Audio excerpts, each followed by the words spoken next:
Buenas tardes, Facultad de Derecho, buenas tardes, Universidad Nacional Autónoma de México, buenas tardes, México, buenos días, resto del mundo. Esto es Procrastinando, un programa de filosofía del derecho con un carácter totalmente informal. Y pues hoy tenemos un episodio. Hoy viene mi amigo Paquito, ¿no? Mi maestro Francisco Burgoa, connotado académico de la Facultad de Derecho, que da constitucional, todavía no se ha decidido a ir al rumbo duro que es a la filosofía del derecho, pero pues aún así se le quiere. Y pues hoy vamos a tener un episodio sabroso, vamos a hablar de reforma política.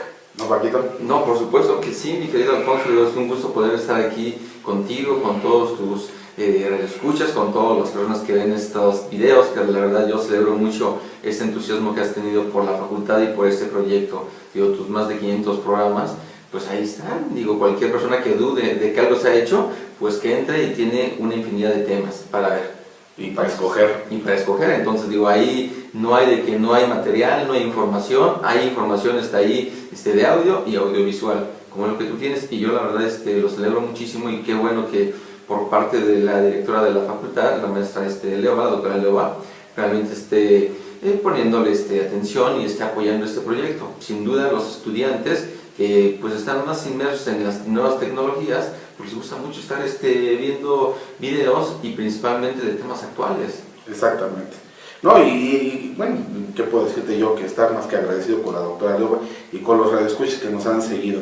Pues mira, Paquito, hoy vamos a platicar de reforma política, y yo creo que valdría la pena entrar con esta pregunta.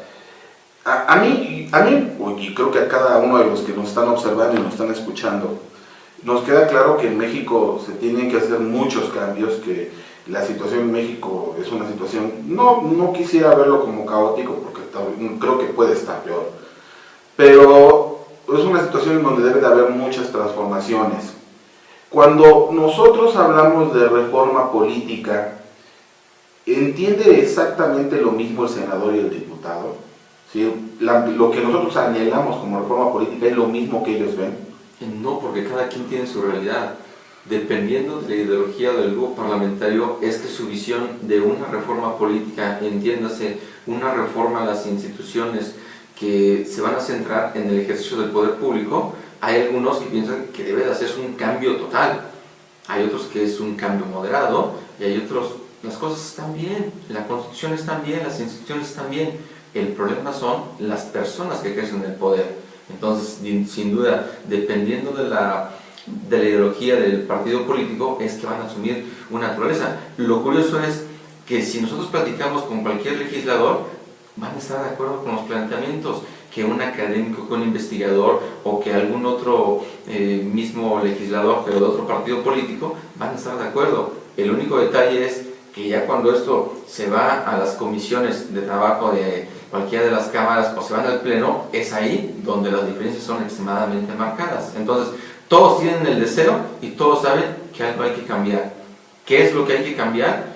Pues eso es lo más grave, que no se pueden poner de acuerdo. Por eso es que esta reforma política que se aprobó, se aprobó recientemente y se publicó en el Diario Oficial el pasado 9 de agosto, fue otro pequeño avance para la modernización de lo que es todo nuestro sistema político. Pero así estamos.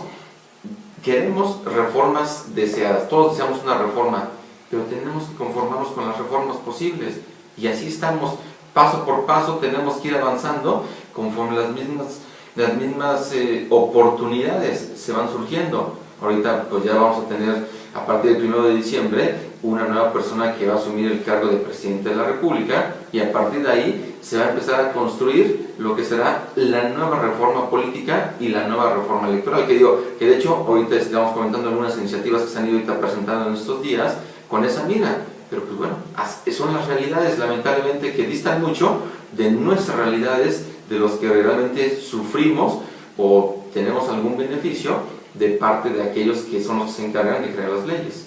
Este proceso de reforma política es un cuento que inclusive se oye desde Muñoz Ledo, ¿no? Desde hace 2 o 3 sexenios se ha venido oyendo la idea de la reforma política, la idea de la reforma del Estado, y como bien observas, sí ha tenido que ver mucho con qué es lo que los partidos políticos buscan ceder, o qué es lo que ellos consideran que es apto que se pueda hacer normativo o hacer ley. Hoy que llega este nuevo presidente de la República, que llega Enrique Peña Nieto, ¿tú cómo ves el escenario? Porque yo lo veo desde un punto de vista de, hay una fragmentación política, no todos aceptan la viabilidad de este presidente, no tiene, digámoslo, no es un presidente que tenga mucha legitimidad, o por lo menos una legitimidad clara, sino discutida. ¿Qué tan fácil va a ser para él construir reformas? Bueno, aquí el tema que tú comentaste efectivamente es el tema toral. ¿Se puede o no se puede construir acuerdos para que salgan adelante las reformas, considerando que el Partido Revolucionario Institucional no cuenta con la mayoría absoluta en ambas cámaras del Congreso, ni aún sumándole lo que es su aliado incondicional, el Partido Verde Ecologista de México, ni aún sumando a ambos legisladores de ambos grupos parlamentarios, no van a poder alcanzar la mayoría absoluta? ¿Y eso qué quiere decir? Que para todas las reformas legales forzosamente se requiere una inclusión de parte de las demás minorías representadas en el Congreso. Y aún pensemos que tanto el PRI como el Partido Verde contaran con la mayoría absoluta, no sería deseable que quisieran estar mayoriteando y haciendo un lado a las minorías. Entonces, si estemos en un escenario en donde irreal, que no es así, en donde el PRI contara con la mayoría absoluta, forzosamente tiene que construir acuerdos para evitar una polarización. Ahora, si en el escenario real es que el PRI no cuenta con la mayoría absoluta, con mayor razón está obligado precisamente a establecer diálogos y mecanismos para poder llegar al mejor acuerdo y por supuesto sacar adelante las reformas. Por ejemplo, ahorita el reloj sigue contando, Cronos no perdona y estamos en el momento en el que se siguen contando los días y cada día quedan menos para que se pueda discutir las iniciativas preferentes que el presidente de la República, Felipe Calderón, presentó el 1 de septiembre al mismo Congreso. Una en materia de rendición de cuentas para los estados al Senado de la República y la otra, la reforma laboral. La reforma laboral, Cámara de Diputados, que apenas recientemente en estos días se acaba ya de integrar y se acaba de instalar la Comisión del Trabajo y se acaba de declarar en sesión permanente precisamente para discutir. La iniciativa preferente proviene de esa reforma política del pasado 9 de agosto. ¿En qué consiste?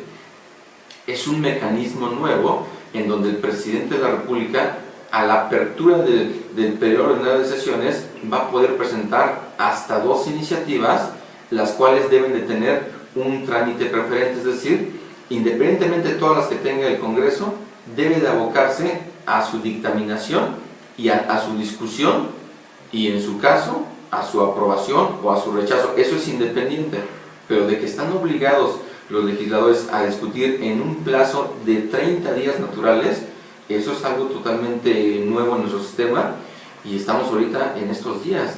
¿Qué es lo que va a pasar? Bueno, aquí el detalle es, fíjate Alfonso, contando las iniciativas que en materia de reforma laboral se habían presentado, más o menos las cifras estaban llegando como a las 480 iniciativas y no se ponían de acuerdo los grupos parlamentarios en la Cámara de Diputados principalmente.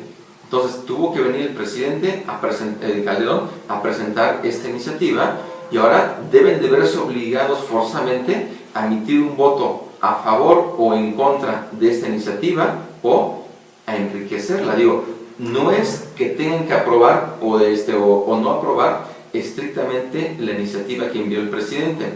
Están obligados a discutirla y en su caso a rechazarla, en su caso a enriquecerla, modificarla. Eso es totalmente. Pero dentro de un tiempo ya específico, no dejarlo hasta que el infierno se congele. Exactamente, 30 días. Pero aquí me han preguntado algunas personas, bueno, ¿y qué pasa si por alguna razón la Cámara de Diputados y el Senado en sus respectivas cámaras y en sus respectivas iniciativas que fueron presentadas por el presidente, qué pasaría si en un momento dado los mismos legisladores dicen, bueno, es que ya no nos dio tiempo de votarla en los 30 días, a los 32, ¿qué pasa? Nada, Alfonso, realmente no va a pasar absolutamente. Habrá pues una molestia de la sociedad, una molestia de todo el sector académico, una molestia por parte de medios de comunicación, como ya la hay, pero hasta ahí, o sea, de ahí a que vaya a haber alguna sanción en contra de los legisladores por no estar, no tanto aprobando, por no estar votando dentro del término de 30 días las iniciativas señaladas con el carácter de preferente, pues prácticamente no va a pasar absolutamente nada, lamentablemente. Hay otros estados de la República que han incorporado este mecanismo, el Estado de México en Nayarit, por ejemplo, que incorporan una pequeña adición a la iniciativa preferente que aquí no se quiso incluir. ¿Cuál? La afirmativa ficta. Es decir, si no la pruebas 30 días, si no la pudiste discutir, queda aprobada en automático. Este sí hubiera sido un mecanismo de presión, pero los legisladores dijeron no, porque se le da ese mecanismo al presidente, pues se le va a dar una facultad extraordinaria para estar legislando, además de las que tiene actualmente en términos del artículo 29. Que propiamente no es legislar, en realidad, ¿no? Porque son hasta 2 iniciativas que me imagino que las va a tener que ponderar en función de la urgencia nacional. Sí, se tienen que ponderar, pero aquí sabemos que cuando se quiere interpretar en forma conservadora, por decirlo sutilmente, se interpreta así. Cuando se quiere interpretar como debe de interpretarse una constitución con una visión progresista, pues es difícil que se haga, pero también debe de hacerse. Y también, por ejemplo, la semana pasada platicaba con unos legisladores de PRI, PAN y PRD, y sobre la iniciativa preferente, y me estaban comentando pues que no iba a ser posible que se pudiera estar discutiendo en el término de los 30 días, porque en la perspectiva de ellos era necesario contar con la ley reglamentaria de la iniciativa preferente. Entonces dije, caray, ¿y de dónde están sacando eso? No, es que ya asesores nos han estado comentando que pues no tenemos, como no hay ley reglamentaria, no se va a poder estar votando. Digo, pero a ver, ¿cuál es el sustento? Digo, porque en los artículos transitorios no se establece, y se los leí. Hay un artículo segundo transitorio de este decreto del 9 de agosto, en donde se establece que el Congreso de la Unión deberá de expedir la legislación correspondiente en un plazo no mayor de 1 año. Me dicen, ¿ya ves? Ahí está. Le digo, no, es que eso es claramente para estar regulando la iniciativa popular, la consulta popular y las candidaturas independientes, porque la misma Constitución establece claramente en los términos que señala la ley. Si revisamos este decreto del 9 de agosto, cuando veamos estas figuras, dice ahí, en los términos que señala la ley. Digo, a eso se refiere. Si nosotros vemos el texto conforme al artículo 71 de la Constitución, por lo que hace a la iniciativa preferente, en ningún momento sale de una ley. Y es más, aunque diga que se debe de cumplir en un plazo, digo, ¿qué pasa con la nueva ley de amparo, por ejemplo? Estamos a punto de cumplir 1 año que tenían la obligación de expedir la nueva ley de amparo y no se ha tenido. Parece que están todavía muy confiados, Alfonso. No sé si recuerdas que la primera ley de amparo, que deriva de la Constitución del 5 de febrero de 1857, tardó 4 años en publicarse. La segunda ley de amparo, ya con la publicación de la Constitución del 5 de febrero de 1977, tardó 2 años. La tercera ley de amparo, bueno, fue más o menos, no hubo ahí cuestión de medir tiempo, porque teníamos una, vino otra y ya. No hubo una obligación. Pero entonces dice, bueno, 1 año, pues todavía estamos en tiempo para no rebasar los anteriores antecedentes que se han tenido respecto a la expedición. Les digo, entonces, realmente, cuando se quiere tener este pensamiento de interpretación conservadora para darle la vuelta, son muy buenos. Digo, por ejemplo, ¿qué pasó en agosto de 2008 cuando se incluyó la famosa pregunta parlamentaria? Ahí en la Constitución se establece que se debiese de expedir alguna ley, y hasta la fecha no hay una ley de la pregunta parlamentaria. ¿Qué hicieron para septiembre de 2008? Fácil, un acuerdo de la Junta de Coordinación Política para poder regular la pregunta parlamentaria.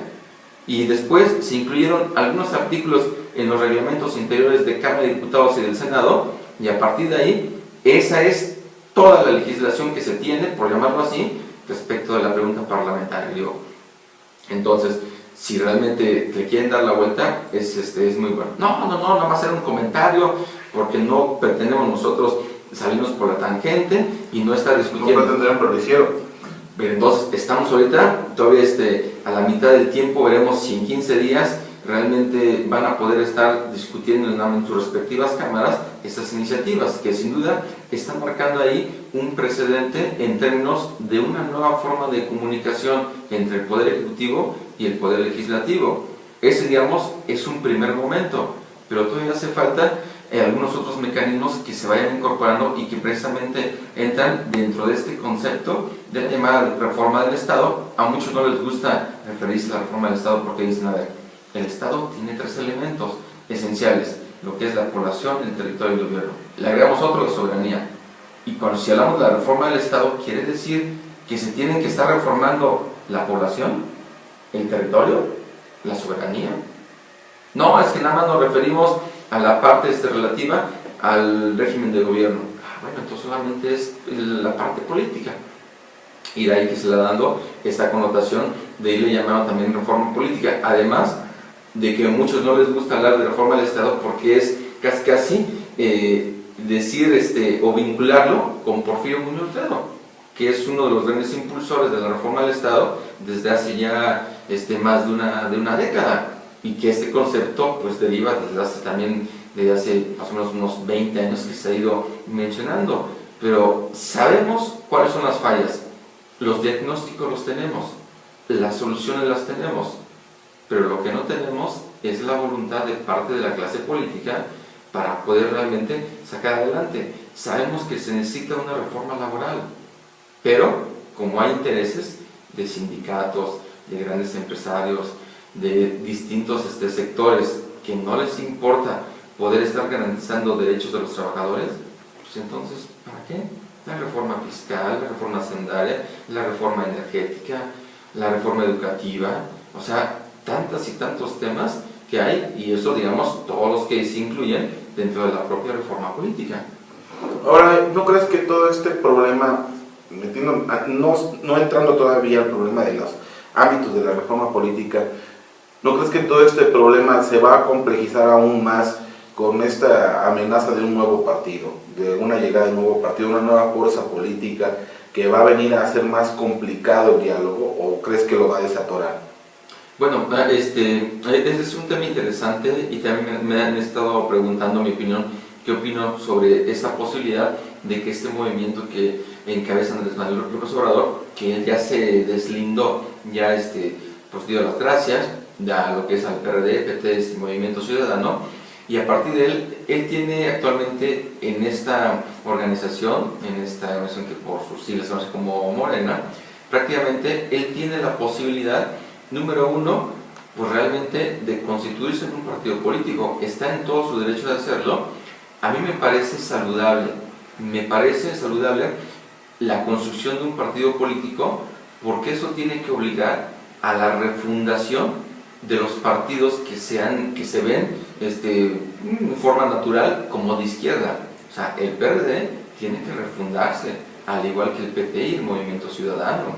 No sabemos en términos de que, número uno, en términos de lo que es el COFIPE, a partir de enero del próximo año, de enero de 2013, es que empezaría ya lo que es el procedimiento legal para la constitución de un partido político, en donde todo el año 2013 tendría que estarse llevando a cabo distintas asambleas para efecto de ir cumpliendo precisamente esas asambleas que el mismo IFE tiene la obligación de verificar en términos del COFIPE, para que a partir del año 2014, más o menos durante los tres primeros, primeros 3 meses, el IFE dé su resolución final, si se constituye o no. Si se constituye, empezará a surtir efectos el registro el 1 de agosto de 2014, para que pueda competir en las elecciones de 2015.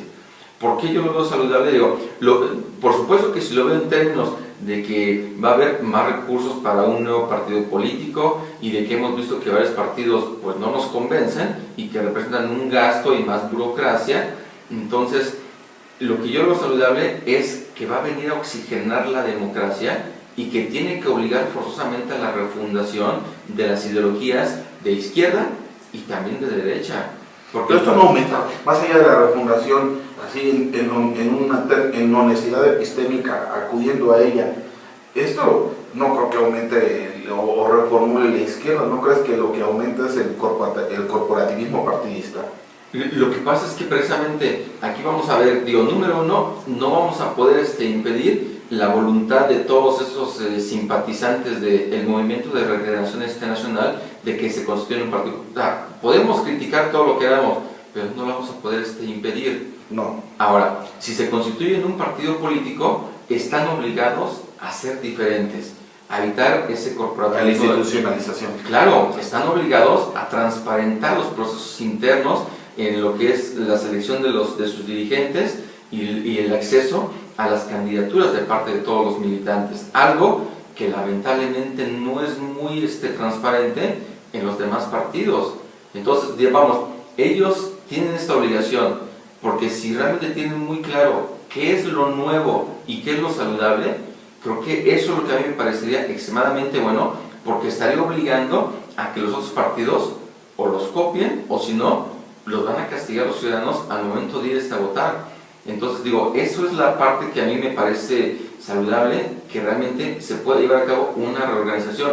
Finalmente nosotros los ciudadanos vamos a decidir con nuestro voto para el año 2015 si vamos a dar votos para la conservación del registro a los partidos pequeños, eventualmente partido de Morena, al partido Nueva Alianza, al Movimiento Ciudadano. El PT, por ejemplo, son partidos que los vemos en términos de una votación que difícilmente o apenas se llegan a alcanzar el 2% que se requiere de la votación, es decir, en términos a números cerrados, considerando el padrón de electores, tenemos 80 millones, el 2% estamos hablando de 1.600.000 votos. Entonces, ya no va a ser tan sencillo que, por ejemplo, PT y Movimiento Ciudadano, que se alimentaran prácticamente de un solo personaje, puedan tener ese 1.600.000, más aparte, otro tanto para que conserve el registro este nuevo partido. Y eso también le va a debilitar al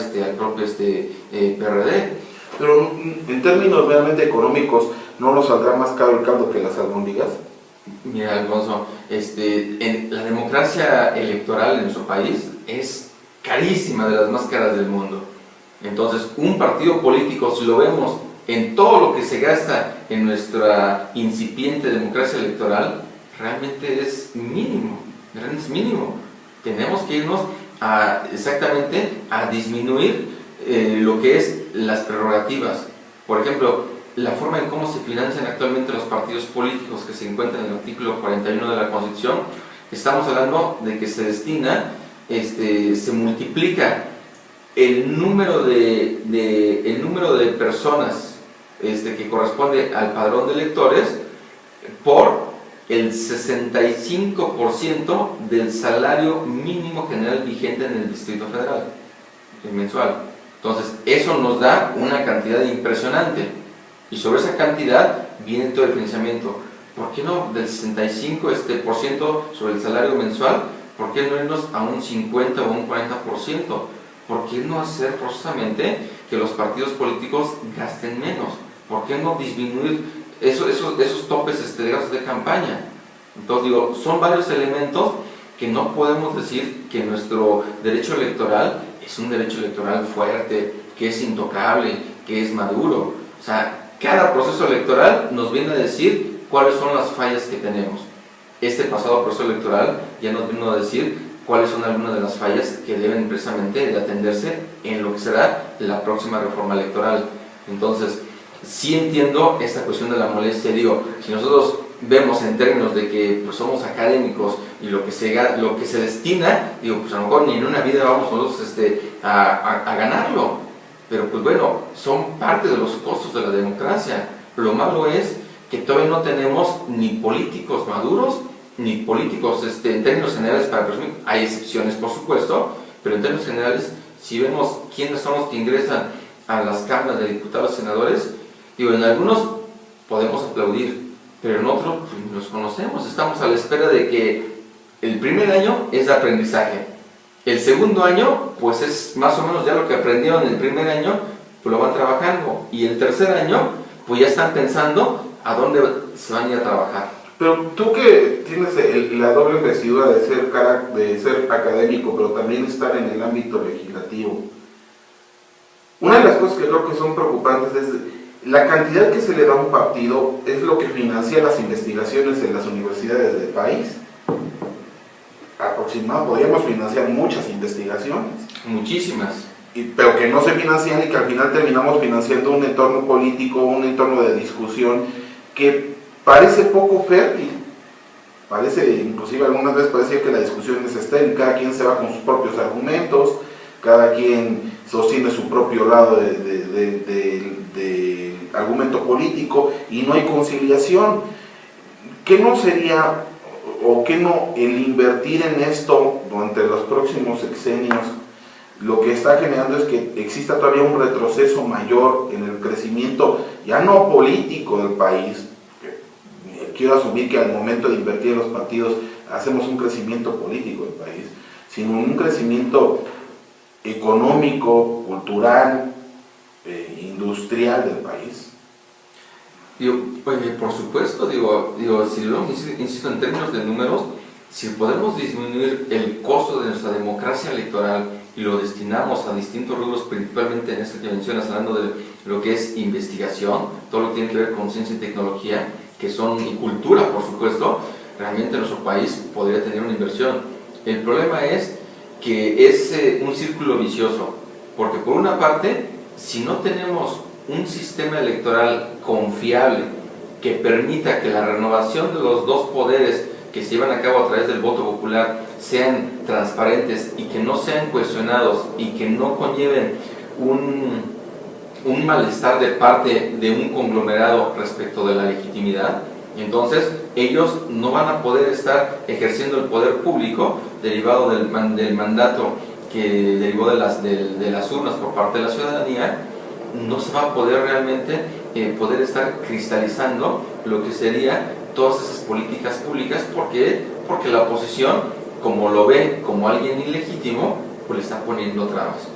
Entonces ese círculo vicioso es lo que va haciendo que una cosa no pueda estarse avanzando hacia la otra. Si tuviéramos una democracia electoral donde todos pudiéramos confiar a ciegas el resultado, pues sería totalmente saludable, pero para eso nos falta muchísimo, y como nos falta mucho, hay que seguir poniendo atención y hay que seguir invirtiendo dinero. Ese es el problema. El día que tengamos esta democracia electoral en donde en rara ocasión se pueda cuestionar algún resultado electoral, entonces creo que ya se va a poder disminuir el gasto para destinarlo a otros rubros que son los que finalmente nosotros, los que estamos por ejemplo aquí en el ámbito académico, pues por supuesto que quisiéramos una mayor inversión en investigaciones. Y ahora lo curioso es que del financiamiento que reciben los partidos políticos, las prerrogativas, ellos están obligados a que en tiempos en que no haya elección tienen que estar realizando actividades para la difusión y construcción de una cultura política democrática electoral, y así como que se vea, no se ve. Ellos están obligados a llevar a cabo investigaciones en cada partido político nacional. Si las hacen, solamente las hacen de una forma interna, pero así como que una gran difusión de esas publicaciones que pudieran tener, tampoco no. Pero eso, ¿no crees que es un juego maniqueo? Porque al final de cuentas el reconocimiento de un gobernante creo que tiene que partir de la voluntad política, ¿no? Del deseo de reconocer o de tener la voluntad de reconocerlo.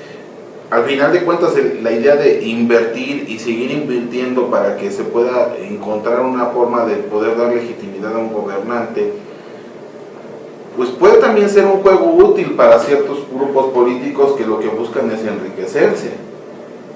Pues sí, sin duda, pero ¿qué se le puede hacer? Aquí hablamos solamente de algunas deficiencias que tenemos totalmente culturales, educativas.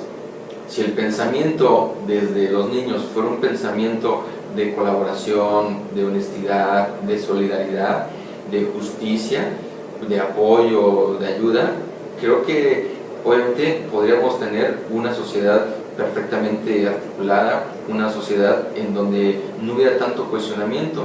Pero este círculo vicioso, este pensamiento maniqueo, pues lamentablemente existe. Luego ni están todos los que deben de estar en términos de personas honestas. Muchos dirán, ¿cuáles personas honestas? Pues sí hay, por supuesto que hay, pero esas personas honestas no pueden hacer más porque el mismo entorno es el que se los impide. Entonces estamos ahí en donde este engranaje de todo nuestro sistema no puede estar funcionando de una forma perfecta, pues porque no se... dentro de la máquina. Pues sí, exactamente. Se requiere, por supuesto, aceitar, necesitamos una maquinaria perfectamente nueva, moderna, y operadores que la sepan utilizar. De nada nos va a servir tener todo un andamiaje perfectamente bueno y moderno si quienes lo van a operar pues todavía no conocen. Digo, no quiero tocar otro tema, no quiero saltarme otro tema, pero es el caso, por ejemplo, de la reforma constitucional del 10 de junio de 2011 en materia de derechos humanos. ¿Qué es lo que pasa ahí? O la de juicios orales de 2008, o la de amparo que estamos todavía en este tránsito. Son tres reformas que en su conjunto le vienen a dar una nueva visión a lo que es todo nuestro sistema de procuración y de impartición de justicia, pero ya se tiene, y faltan leyes reglamentarias, pero bueno, hermanos, ya tenemos el bosquejo. Y Alfonso, tú conoces a colegas, conoces a jueces, magistrados, ministros, postulantes, ¿realmente están estudiándola? ¿Realmente tienen la posibilidad de cambiar, romper el paradigma para ir teniendo una visión más progresista? Es que por eso es que te atendía la pregunta anterior, o sea, a mí me resulta muy difícil decir que vamos a cambiar a márgenes, por ejemplo, la oralidad, o atender a la reforma de derechos humanos, o cambiar toda la dinámica política del país, cuando de entrada no estamos formando ese tipo de agentes.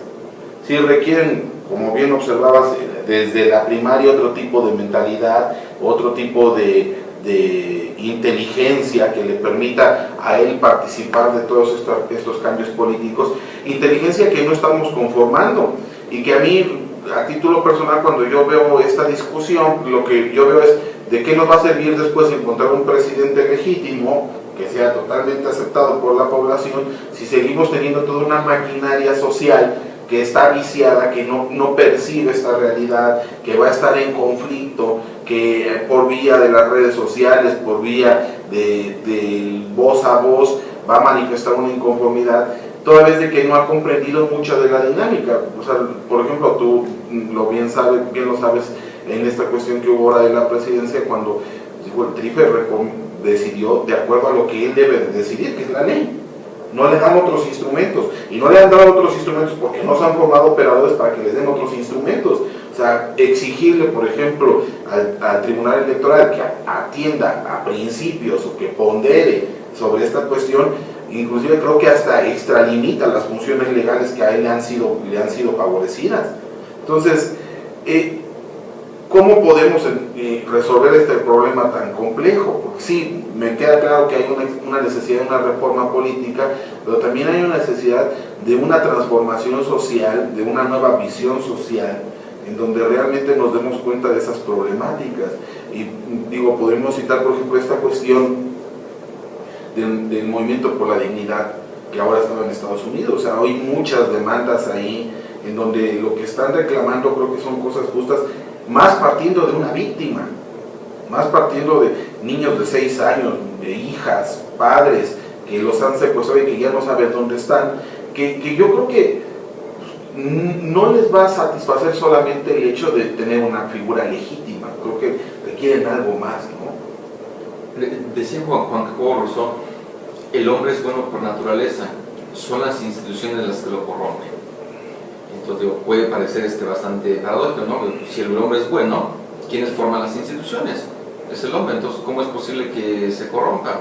Pero este es un mal que lo podemos ver, inclusive tú debes de conocer casos en donde a lo mejor algún amigo está buscando trabajo y yo le voy a echar muchas ganas y por favor y una oportunidad, y ya que la tienen, hacen lo posible ahora para llevársela tranquila, para no trabajar. Bueno, y tu responsabilidad, ya se contaminaron con el mismo entorno.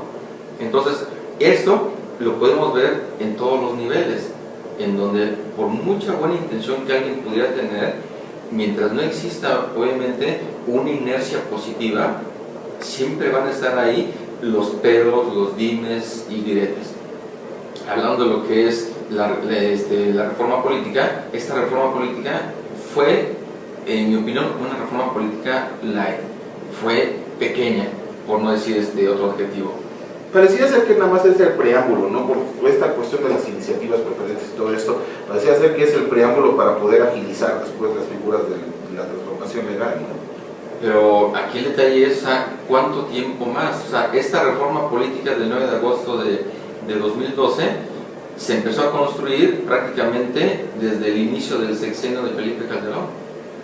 Y si nos damos atrás, la última reforma política que podemos, no tanto compararlas, pero hablar de una reforma política que ahí está, fue de agosto de 1996, cuando se llevó a cabo la transformación del Distrito Federal para ya poder elegir a jefe de gobierno, para tener diputados a la Asamblea Legislativa. Es cuando se incorpora el entonces TRIFE allá al Poder Judicial de la Federación, ya como el Tribunal Electoral. O sea, esa reforma está hablando de 1996.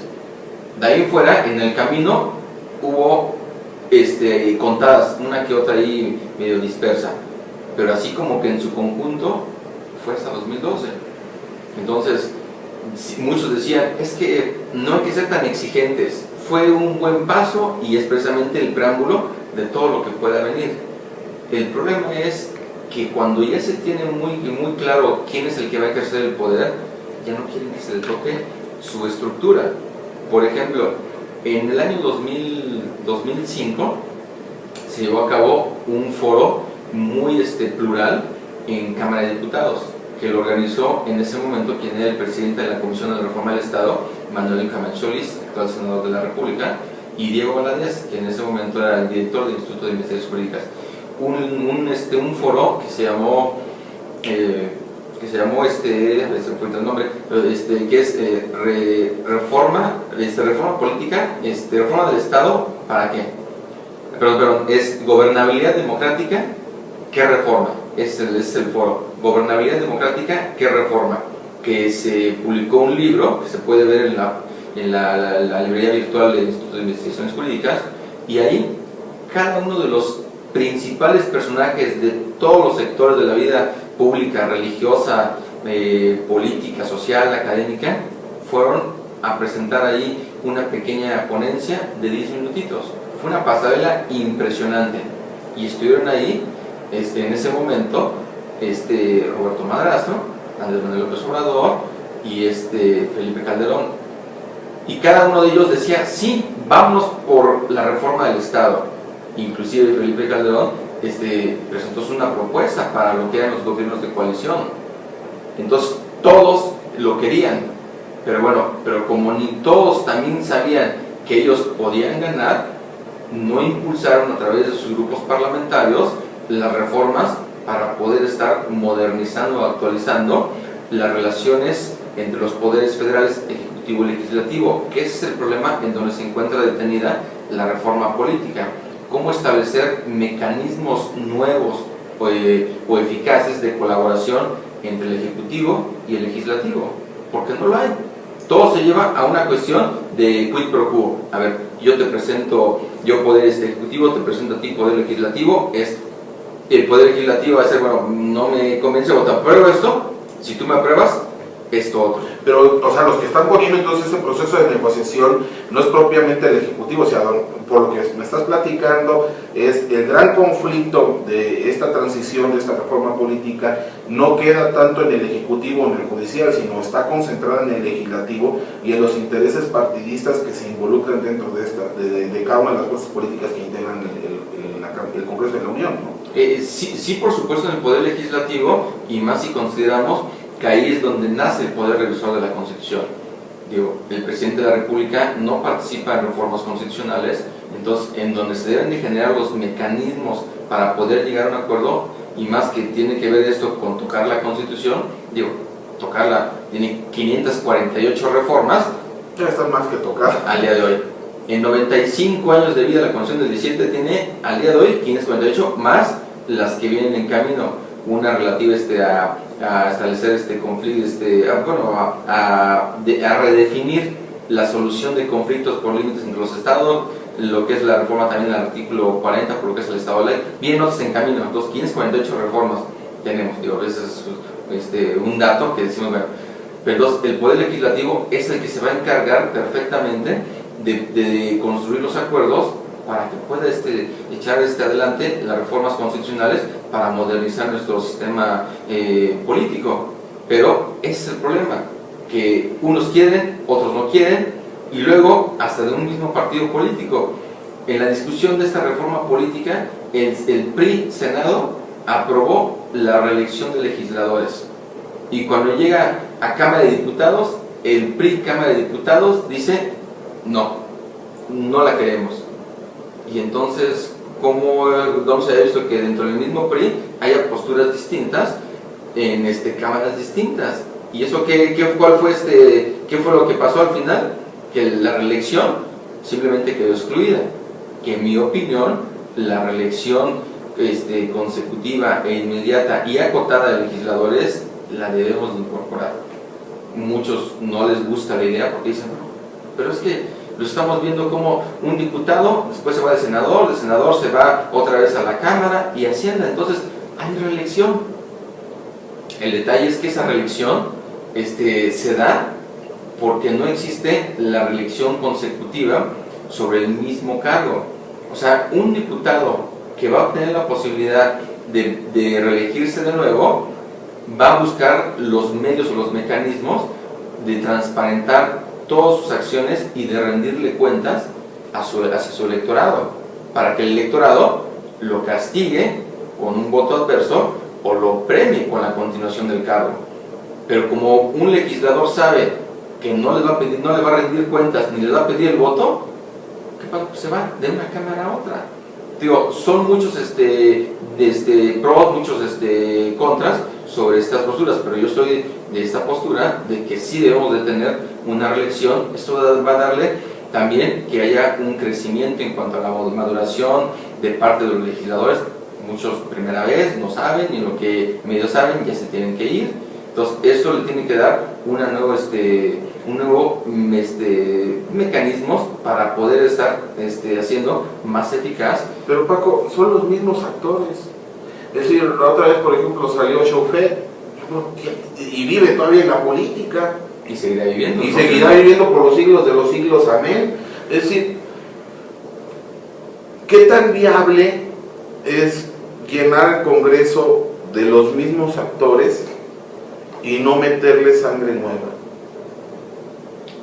Veamos, por ejemplo, el caso de Estados Unidos. O sea, ahí hay legisladores que llevan 20, 30, 40 años y sé que es otra mentalidad. Digo, ahí no han cambiado 598 veces la Constitución. No, de hecho han sido en 225 años, tienen nada más sus 32 enmiendas. Digo, ahí son un poco más serios. Un poco más serios. Bueno, de hecho, nuestra Constitución del 17 tenía en su publicación original 21.500 palabras, números cerrados. Y la Constitución actualmente del año 2012 tiene 55.000 palabras. Jurídicamente es la misma, pero cuantitativamente son dos constituciones, que también es otro tema sobre si debemos o no debemos de tener una nueva constitución. Que es igual en otro momento que hagas ahí un programa para hablar exclusivamente de ese tema, pero yo soy de la idea en que sí la debemos de tener. Pero todo esto, digamos, sabemos perfectamente todas las deficiencias del sistema, pero pues así como que haya una voluntad para poderlas realmente aprobar, pues no, lamentablemente es parte de toda esta inercia y toda esta política del quid pro quo. A ver, ¿qué me vas a dar a cambio para que yo te pueda aprobar algo? Y eso se va a ver ahorita en la reforma laboral, por ejemplo. En el caso de los compañeros que estudian en la Facultad de Derecho, futuros operadores jurídicos, y de los operadores ya jurídicos, ¿cuál debe de ser su rol con relación a esta reforma política? O sea, número uno, conocerla, estar actualizados. Digo, puede parecer muy obvio, pero no, ni lo leen. Ese es el problema, ¿no? Digo, lamentablemente, colegas, pues han llegado a decirme, oye, fíjate que un alumno me viene a decir que yo estoy hablando de la pena de muerte, de la posibilidad de instaurarla, porque aquí en la Constitución dice en el artículo 22 que se puede imponer la pena de muerte parecida, conforme lo decía, el traidor a la patria, el homicidio calificado. Pero y un alumno me está diciendo que no, ¿es cierto? Bueno, desde el 9 de diciembre de 2005 ya se eliminó la pena de muerte en la Constitución. Digo, fue el año pasado, por ejemplo. Entonces digo, y muchos alumnos les cuesta trabajo, no sé qué les pasa, cuando no se dan cuenta de la importancia de mantenerse actualizados en términos, primero de la Constitución y después de las leyes sobre las cuales se estén especializando. O sea, es algo muy importante, tener muy en cuenta, uno, qué es lo que tenemos actualmente. En esta reforma política, exactamente identificar cada uno de los puntos para tener la mejor opinión, porque obviamente cada quien va a tener una visión distinta sobre si esta reforma política es la gran reforma política del México del siglo XXI o nos quedamos totalmente cortos. Y aparte, ¿qué es lo que pasa con la legislación secundaria? Por ejemplo, dicen, es que uno de los logros de la reforma política es que ya no vamos a depender los ciudadanos de que las candidaturas tengan que ser a través de los partidos políticos. Ya va a haber candidaturas ciudadanas, candidaturas independientes. Bravo. Ok, estoy parcialmente de acuerdo. Alfonso, ¿cómo te imaginas que va a ser la reglamentación? ¿Cómo te imaginas que se debe de estar regulando el financiamiento de las campañas de los candidatos independientes? ¿Va a ser financiamiento público? ¿Va a ser financiamiento privado? ¿Va a ser mixto? ¿En qué porcentaje uno y otro? Porque los financiamientos... Y las formas de fiscalización. La fiscalización, el acceso a los medios de comunicación. O sea, ¿cuáles van a ser los requisitos que van a tener para poder acceder? Porque así como que tú y yo, digamos, vamos a lanzarnos, digo, no va a ser sencillo, sino ¿cuántos ciudadanos vamos a tener? Digo, imaginemos nada más, si hoy tenemos 7 partidos políticos nacionales y que estos lleguen a postular un candidato para las elecciones de 2018, imagínate que ya hay candidatos independientes, pero que los requisitos fueran totalmente sencillos. ¿A poco sería deseable para nuestra incipiente democracia tener, me voy a números sencillos, de 7 de partidos políticos, que tengamos el doble de ciudadanos, que tengamos 14? ¿Sería deseable, sería saludable que ahora el elector va a tener la posibilidad de elegir a 7 provenientes de partidos políticos y a 7 de ciudadanos? Por si no conoce a ninguno. 14 opciones y tal nada más del doble. O sea, entonces, ¿cómo se va a regular? Eso va a ser una discusión que va a sacar chispas sobre la legislación secundaria para regular las candidaturas independientes. Porque, por ejemplo, también el financiamiento de las campañas deriva precisamente de las prerrogativas que tienen los partidos, y estas se llevan a cabo derivado del porcentaje de votación que obtuvo en la elección inmediata. O sea, eso, digamos, en la parte proporcional del 70%, y el 30% es igualitario a cada partido. Los candidatos independientes, ¿cuánto van a tener? O sea, el tema no es sencillo. No, es complicadísimo. Es muy complicado, y esto va a sacar chispas. Entonces, digo, es uno de los temas. Otro de los temas, la iniciativa ciudadana. Bravo, ya podemos presentar iniciativas ciudadanas. Sí, Alfonso. El único detalle es que, número uno, en el artículo 71 se estableció que para que todo ciudadano pueda presentar iniciativas se va a requerir del 0.13% sobre el padrón de electores, sobre la lista nominal de electores. El 0.13. Y si estamos hablando de 80 millones, estamos considerando un promedio de 104,000 firmas para la candidatura independiente. Y eso que se bajó porque originalmente se quería que fuera el 0.25. Entre la negociación, digo, imagínate nada más una negociación en el pleno de la Cámara para estar regateando el porcentaje. No, hay que bajarle a 10, hay que bajarle a 1, y quedó en el 0.13. Es decir, antes se requerían un poco más de 208,000 ciudadanos para la iniciativa ciudadana. Ahora se requiere 104,000. Ni aunque nosotros juntáramos a nuestros alumnos que tenemos, ni a todos los alumnos de la ni los seguidores de Facebook ni de Twitter, ni ninguno. No.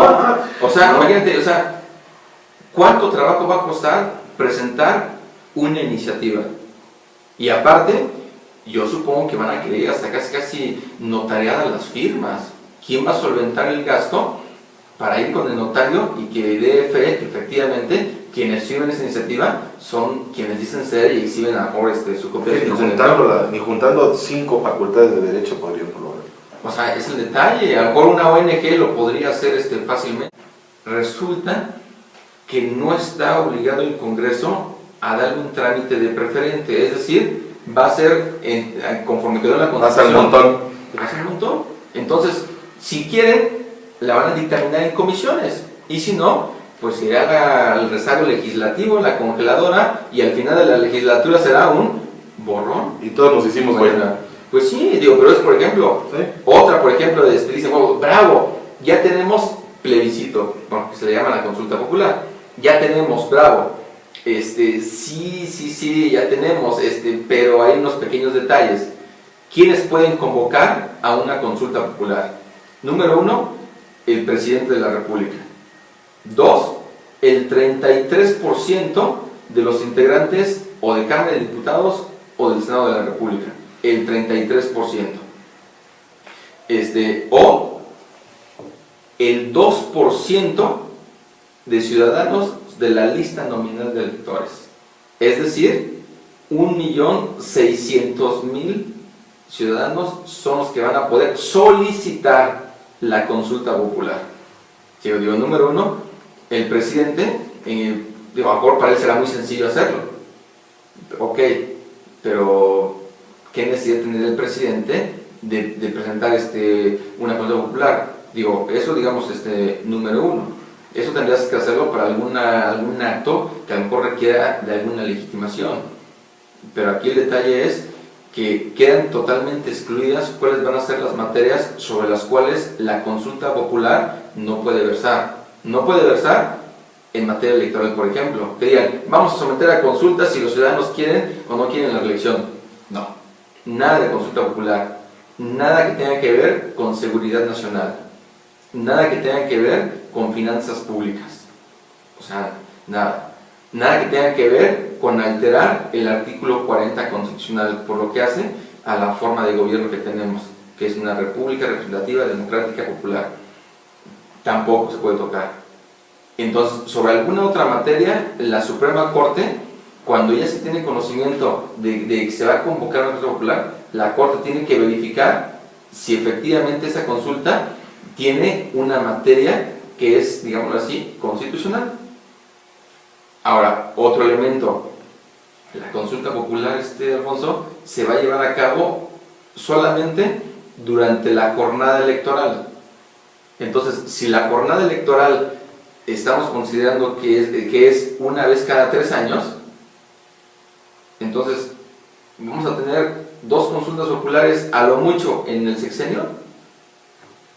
Y ahora, para que la consulta popular tenga efectos vinculatorios, se requiere el 40% de participación sobre la lista nominal de electores. Entonces digo, en términos, diciéndote así como que lisos y llanos, cosas positivas de la reforma política, sin duda. Tenemos candidaturas independientes, tenemos iniciativa popular, tenemos consulta popular, o sea, perfecto. Pero ahora, si nos damos a la posibilidad de instrumentarlas, va a ser muy complicado que realmente nada más hablando de esas 3, candidaturas independientes, iniciativa ciudadana y consulta popular, va a ser muy complicado que se puedan instrumentar y que puedan tener un beneficio. Pura buena voluntad. Pura buena voluntad, lamentablemente. Digo, hay algunos aspectos que costó mucho trabajo que se tocaran, al final se tocaron. Por ejemplo, ¿qué era lo que pasaba a falta absoluta del presidente de la República? Antes la Constitución nos decía de una forma muy sencilla: a falta de absoluta del presidente de la República, si el Congreso de la Unión se encuentra reunido en sesiones ordinarias y la falta ocurriese en los 2 primeros años, va a ocupar el cargo la persona que el Congreso elegido en colegio electoral designe, si es interino, o en los 4 últimos años del sexenio va a estar designando al sustituto. O si no estuviera en sesiones ordinarias el Congreso de la Unión, la comisión permanente es quien va a estar nombrando un presidente con el carácter de provisional, en lo que se convoca un periodo extraordinario y el Congreso nombra o al interino o al sustituto según corresponde. Así es lo que se nos encontraba. Es decir, teníamos la solución desde la Constitución para el caso de falta absoluta del presidente de la República. Muy bien, pero en términos prácticos, Alfonso, ¿en cuánto tiempo tú crees que el Congreso de la Unión o la Comisión Permanente podría estar decidiendo quién iba a ser o el presidente provisional o el interino o el sustituto? ¿Te imaginas? O sea, ¿quién va a querer ser el candidato provisional, el cual además va a tener una duración como de unas 2-3 semanas, un mes, y que va a estar impedido constitucionalmente para volver a ocupar el cargo bajo cualquier otra denominación? O sea, no es sencillo, y tampoco es sencillo que, por ejemplo, que en un caso de así, el PRI estuviera votando porque considera una persona negativa para que represente al país. Digo, no era sencillo. Entonces se reforma también la Constitución dentro de este decreto del 9 de agosto en materia de reforma política para establecer mecanismos de sustitución ya no dependiendo de la construcción de acuerdos, sino ya en automático. Me explico. En caso de falta absoluta del presidente de la República, a partir de este momento, ¿qué es lo que pasaría? Automáticamente el secretario de Gobernación es el que va a asumir la presidencia de la República en forma provisional. Pero eso sí, no va a poder estar diciendo, bueno, como Alfonso fue designado en este momento que el secretario de Gobernación le va a ser el presidente, yo soy Alfonso, pues a mí nómbrame de secretario de Gobernación. No, quien asuma en ese carácter la presidencia de la República no va a poder estar ni nombrando ni estar removiendo a ningún integrante del gabinete legal ampliado. No lo va a poder hacer, está impedido constitucionalmente. Solo podrá estar, por ejemplo, removiendo al procurador con la debida autorización del Senado. Mientras no, deberá de rendir un informe por el tiempo que permanezca ocupando el cargo. Qué difícil va a estar eso. No, este presidente provisional, que es el secretario de Gobernación, también ya va a estar impedido constitucionalmente para él ser candidato para ser presidente de la República. Entonces imagínate que Juan Pérez es secretario de Gobernación y en su mira tenga ser en algún momento candidato a la presidencia. Número uno, está obligado constitucionalmente a asumir el cargo de presidente en forma provisional, pero por hacerlo, olvídate de tus sueños. Olvídate de tus sueños, y solamente podrá permanecer en el cargo, según la Constitución, un plazo de hasta 2 meses. Entonces yo no sé si Juan Pérez, que había hecho una excelente carrera política y está como secretario de Gobernación, realmente lo quiere. Yo no sé si realmente lo quiere en su momento, que diga, ¿saben qué? Discúlpeme, pero yo quiero ser presidente por 6 años y no quiero ser presidente por 2 meses. Digo, eso tendrá mucho que ver. Ahora habrá una gran crítica de la sociedad de cómo es posible el interés de la nación, no lo sé.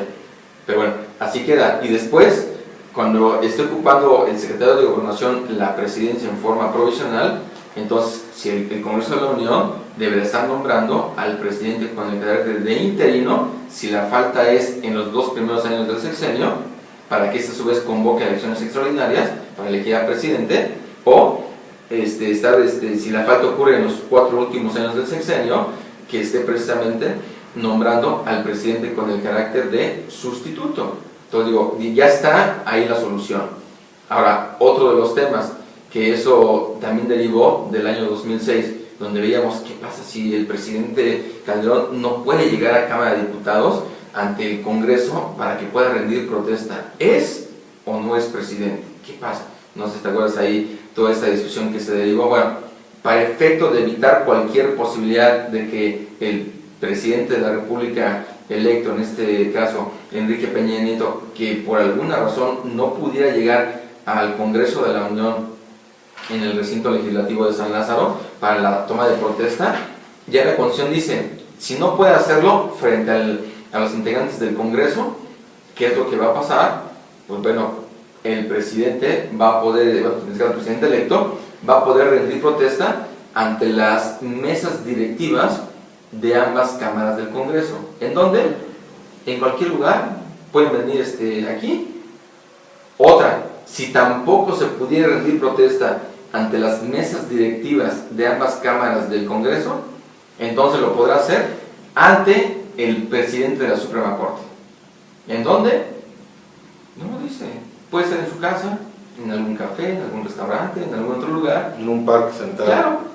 En donde, pues no sé si nada más con una foto que ellos se tomen y la suban a redes sociales, y ya está la constancia de que ya rindió protesta.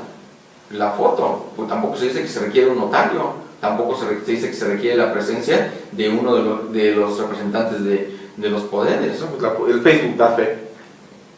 Estamos en esas tendencias. Entonces, digo, son algunos de los puntos que hemos dado un pasito, que lo reconozco con esta reforma política, pero que nos hace falta mucho para tener una reforma política integral que venga a establecer, seria por supuesto, que venga a darle otro matiz a nuestro arcaico régimen presidencial.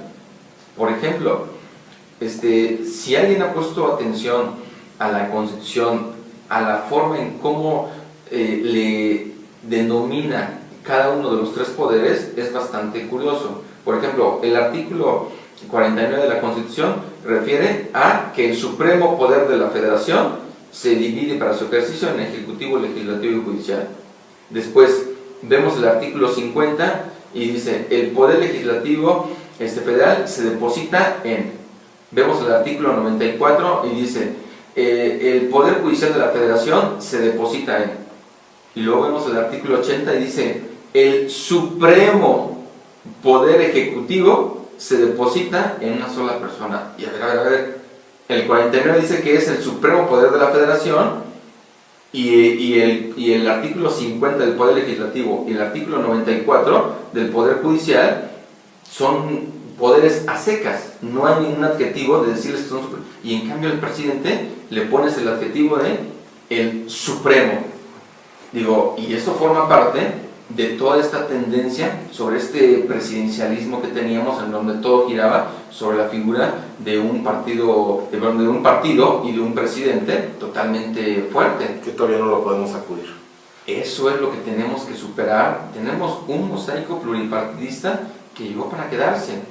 Yo no creo en una tendencia de que vamos a tener otra vez un partido hegemónico, y no creo que sea deseable para nuestra incipiente democracia. Ni aceptable internacionalmente. Ni aceptable. Entonces, ¿qué es lo que debemos de hacer? Dejar este sistema presidencialista para irnos o a uno presidencial con algunos elementos provenientes del sistema parlamentario. Diego Valadez tiene una obra que más o menos define la idea, que es la parlamentarización de los sistemas presidenciales, en donde se extraen algunos elementos de los sistemas presidenciales. Por ejemplo, ya tenemos la pregunta parlamentaria, la moción de censura, hablar por ejemplo de la segunda vuelta, aunque no es propiamente un sistema parlamentario, pero también es importante incluirlo, el voto de confianza, también la moción de censura. O sea, son algunos elementos que hay que incorporarlos. Luego, muchas veces, el puro cambio de nombre causa ruido, causa miedo, de decirle: oye, ¿qué te parece que nuestro sistema presidencial lo convertimos en un sistema semipresidencial? No, porque ahí ya estás trastocando. Bueno, entonces uno semiparlamentario. No, es que tampoco. Bueno, vamos a dejar nuestro sistema presidencial nada más fortalecido con instrumentos de un sistema parlamentario. Digo, veamos modelos de otros sistemas. Digo, tampoco es copiar modelos y traerlos, pero veamos el caso de Francia, que es el arquetipo de un sistema semipresidencial o híbrido o mixto.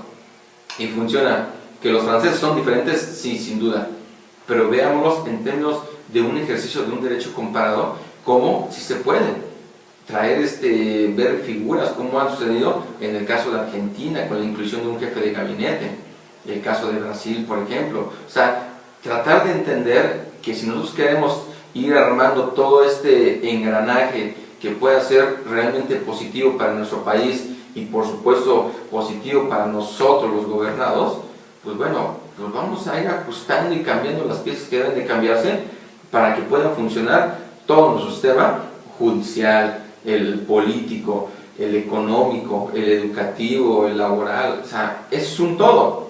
en donde no por cambiar solamente una pieza, pues va a ser suficiente para que tengamos algo perfectamente positivo. Tiene que ser, obviamente todo, pero son pasos por pasos y pasitos por pasitos. Así es la cosa.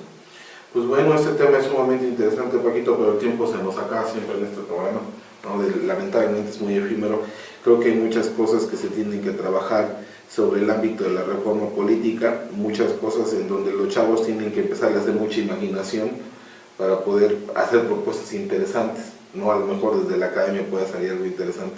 Pues muchas gracias, Paquito, por habernos acompañado el día de hoy. No, al contrario, muchas gracias a ti, Alfonso, de verdad. Nuevamente celebro este proyecto, celebro también el apoyo de la directora de la facultad, la doctora Leoba Castañeda, y pues a todos los estudiantes que nos están viendo, pues ojalá y realmente esta materia constitucional puedan ponerle una atención. Realmente todo se desprende de la Constitución. Entonces hay que poner atención, hay que estar perfectamente actualizados y hay que estar muy pendientes de lo que viene, porque sin duda vendrán más reformas a la Constitución. Pues hay que darle. Y pues si no hay más que decir, muchas gracias. Gracias.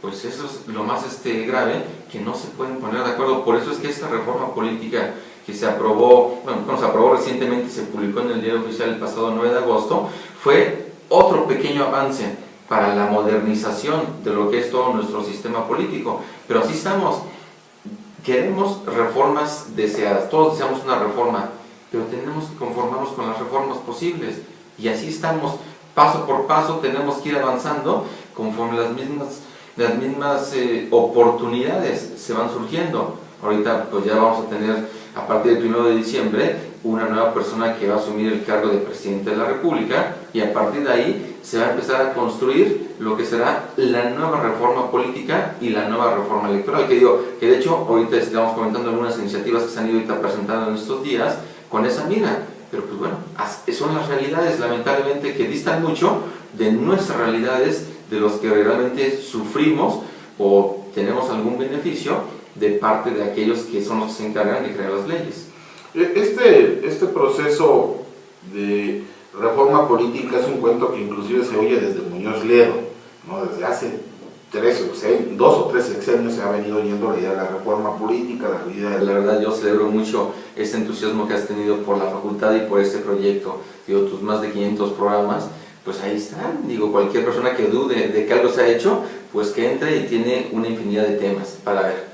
Y para escoger. Entonces, ahí no hay de que no hay material, no hay información, está ahí de audio y audiovisual, como lo que tú tienes, y yo la verdad lo celebro muchísimo, y qué bueno que por parte de la directora de la facultad, la maestra Leoba, la doctora Leoba, realmente esté poniéndole atención y esté apoyando este proyecto. Sin duda los estudiantes que pues están más inmersos en las nuevas tecnologías, porque les gusta mucho estar viendo videos, y principalmente de temas actuales. Exactamente.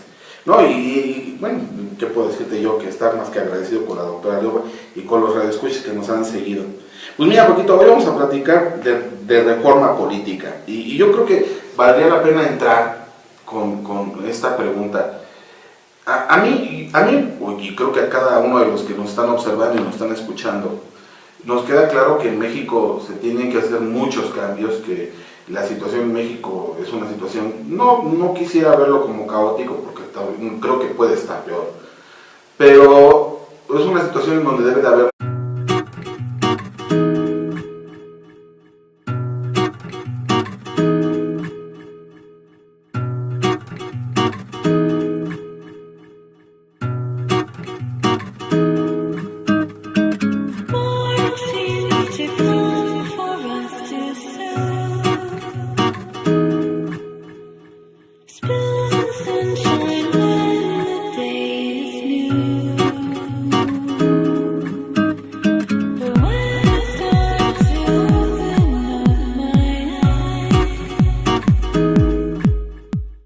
Buenas tardes, Facultad de Derecho, buenas tardes, Universidad Nacional Autónoma de México, buenas tardes, México, buenos días, resto del mundo. Esto es Procrastinando, un programa de filosofía del derecho con un carácter totalmente informal. Y pues hoy tenemos un episodio. Hoy viene mi amigo Paquito, ¿no? El maestro Francisco Burgoa, connotado académico de la Facultad de Derecho, que da constitucional. Todavía no se ha decidido a ir al rumbo duro que es a la filosofía del derecho, pero pues aún así se requiere. Y pues hoy vamos a tener un episodio sabroso, ¿no? Vamos a hablar de reforma política. ¿No, Paquito? No, por supuesto que sí, mi querido Alfonso. Es un gusto poder estar aquí contigo, con todos tus escuchas, con todas las personas que ven estos videos. Que hay muchas transformaciones.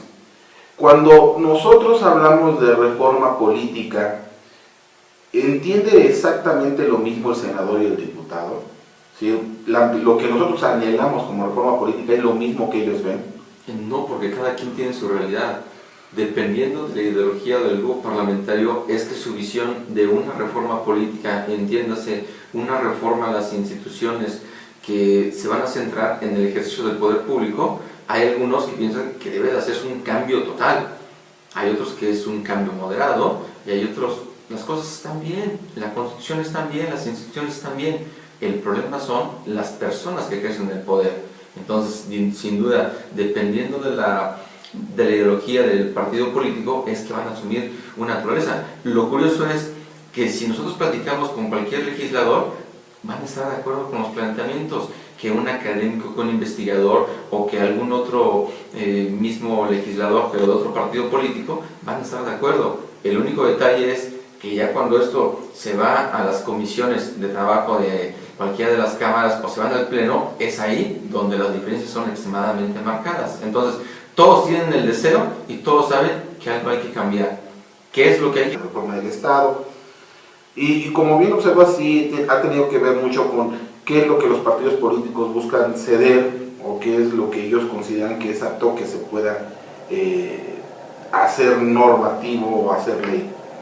Hoy que llega este nuevo presidente a la República, que llega Enrique Peña Nieto, ¿tú cómo ves el escenario? Porque yo lo veo desde un punto de vista de hay una fragmentación política, no todos aceptan la viabilidad de este presidente, no tiene, digámoslo, no es un presidente que tenga mucha legitimidad, o por lo menos una legitimidad clara, sino discutida. ¿Qué tan fácil va a ser para él construir reformas? Bueno, aquí el tema que tú comentaste efectivamente es el tema toral. ¿Se puede o no se puede construir acuerdos para que salgan adelante las reformas considerando que el Partido Revolucionario Institucional no cuenta con la mayoría absoluta en ambas cámaras del Congreso, ni aún sumándole lo que es su aliado incondicional, el Partido Verde Ecologista de México, ni aún sumando a ambos legisladores de ambos grupos parlamentarios, no van a poder alcanzar la mayoría absoluta? Y eso quiere decir que para todas las reformas legales forzosamente se requiere